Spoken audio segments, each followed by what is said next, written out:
ఎన్నికలకు ముందు కూటమి ప్రభుత్వం ఉద్యోగులకు ఇచ్చిన హామీలను అమలు చేయడానికి ఒక రూట్ మ్యాప్ ఇవ్వాలని అమరావతి జేఏసీ అధ్యక్షులు బొప్పరాజు వెంకటేశ్వర్లు విజ్ఞప్తి చేశారు. ముఖ్యంగా రిటైర్డ్ అయిన ఉద్యోగులకి బకాయి ఉన్న మొత్తాన్ని తక్షణమే చెల్లించాలని కోరారు. AP work, art, PET instructors unity welfare association Visakha ఉమ్మడి జిల్లా ప్రాంతీయ సదస్సులో ఆయన ముఖ్య అతిథిగా పాల్గొన్నారు. ఈ సందర్భంగా బొప్పరాజు మాట్లాడుతూ తమకు రావాల్సిన 23 అంశాలపై ఇప్పటికే ముఖ్యమంత్రికి లేఖ రాయడం జరిగిందని, దానిపై ప్రభుత్వ సానుకూలంగా స్పందిస్తుందనే విశ్వాసం తనకు ఉందని తెలిపారు. సర్వశిక్ష అభియాన్లో పనిచేసే ఇన్స్పెక్టర్లకు కనీస వేతనం చెల్లించకుండా శ్రమ దోపిడీ చేయడం బాధాకరమన్నారు. వారిని పార్ట్ టైం ఉద్యోగులుగా కాకుండా ఫుల్ టైమ్ గా పరిగణించాలని ప్రభుత్వాన్ని డిమాండ్ చేశారు. అసలు దాని వైపే వెళ్ళలేదు, ఆ వైపే చూడలేదు.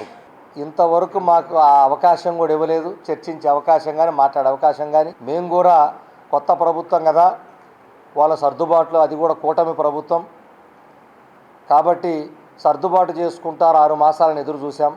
6 మాసాల తర్వాత ప్రభుత్వానికి లిఖితపూర్వకంగా గౌరవ ముఖ్యమంత్రి గారి కార్యాలయంలో ఇప్పటికే మాకు రావాల్సిన అన్ని అంశాలపైన, దాదాపు 23 అంశాలపైన మేము ఏపీజేఎస్ అమరావతి పక్షాన వారికి ఇప్పటికే రిప్రజెంటేషన్లు ఇచ్చున్నాం, ఎదురు చూస్తున్నాం. తప్పకుండా ప్రభుత్వం అది కూడా మరి అపారమైనటువంటి అనుభవం గల గౌరవ ముఖ్యమంత్రి గారు ఉద్యోగుల పట్ల నిర్లక్ష్యం వహించారని భావిస్తున్నాం.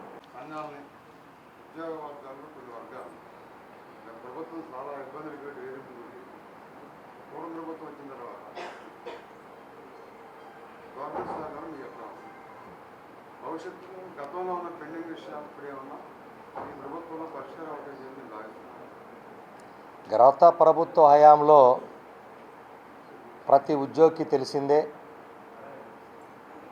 రివర్సు పిఆర్సీతో మొదలుపెట్టి వేల కోట్ల రూపాయలు మాకు రావాల్సినటువంటి డబ్బులు కూడా చెల్లించినటువంటి పరిస్థితుల్లో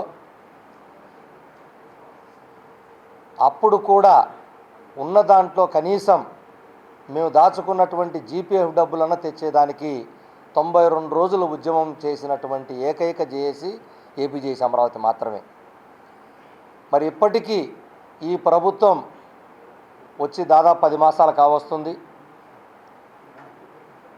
అందరూ రాష్ట్రంలో ఉన్నటువంటి లక్షలాది మంది ఉద్యోగులు ఈ ప్రభుత్వం రావడంలో కీలక పాత్ర వహించారనేది అందరికీ జగమెరిగిన సత్యమే. అందరూ ఆశగా ఎదురు చూస్తున్నారు.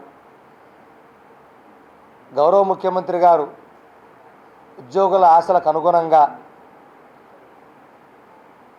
మరి ఏదైతే వారు మేనిఫెస్టోలో పెట్టారో ఆ అంశాలని ప్రధానంగా అందరూ కూడా గుర్తు చేస్తున్నారు. రాగానే ఐఆర్ ఇస్తామన్నారని, మెరుగైన పిఆర్సీ ఇస్తామన్నారని ఎదురు చూస్తున్నాం. అలాగే బకాయిలు ఒకేసారి మేము ఇవ్వాలని గొంతు మీద కూర్చోలేము, కానీ కనీసం రిటైర్డ్ అయినటువంటి ఉద్యోగులకి తక్షణమే బకాయిలు చెల్లించాలి. ఎందుకంటే ఆ బకాయిలు తీసుకోకుండానే అకాల మరణం చేసినటువంటి పరిస్థితి ఈ రోజుల్లో దాపురించింది. కాబట్టి వాళ్ళకి చెల్లించాలని, మిగిలిన ఉద్యోగులకు ఎప్పుడెప్పుడు ఎలా చెల్లిస్తారో ఒక రూట్ మ్యాప్ ప్రభుత్వం నుంచి ఇస్తే బాగుంటుందని చెప్పి మేము అందరం ఆశిస్తున్నాం. ప్రభుత్వం వీలైన త్వరగా ఉద్యోగుల యొక్క సమస్యలు, అనేక సమస్యలు ఉన్నాయి, అనేక డిపార్ట్మెంట్ సంఘాలు ఉన్నాయి, ఇలా అన్ని సమస్యల మీద ఒక చర్చ చేస్తారని ఆశాభావాన్ని వ్యక్తం చేస్తున్నాం.